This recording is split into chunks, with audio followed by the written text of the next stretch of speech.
ময়মনসিংহের ভালুকায় ধর্ম অবমাননার অভিযোগ তুলে পাইওনিয়ার নিটয়ার্স ফ্যাক্টরির কর্মী দীপু চন্দ্র দাসকে পিটিয়ে হত্যার পর মরদেহ পুড়িয়ে দেওয়ার ঘটনায় আরও 2 জনকে গ্রেপ্তার করেছে পুলিশ। শনিবার রাতে ভালুকার কাশর এলাকা থেকে কাইয়ুম ও আশিকুর রহমানকে গ্রেপ্তার করা হয়। এ ঘটনায় এর আগে গ্রেপ্তার করা হয় আরও 10 জনকে।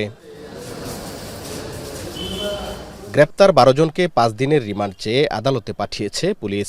সোমবার হবে রিমান্ড শুনানি। 12 জন আসামিকে গ্রেপ্তার করেছেন। এর মধ্যে 3 জনকে গতকাল 5 দিনের রিমান্ড চেয়ে কোর্টে প্রেরণ করেছেন।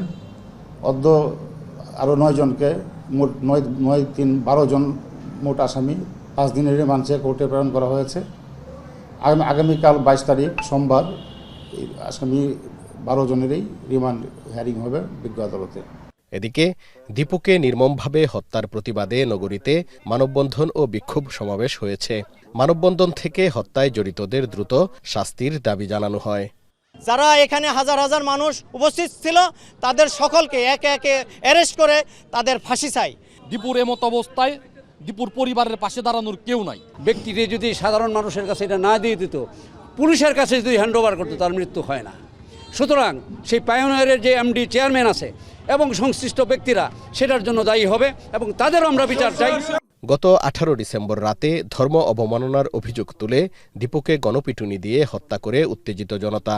পরে মরদেহ আগুনে পুড়িয়ে দেয়া হয়। হারুনুর রশিদ, এখন ময়মনসিংহ।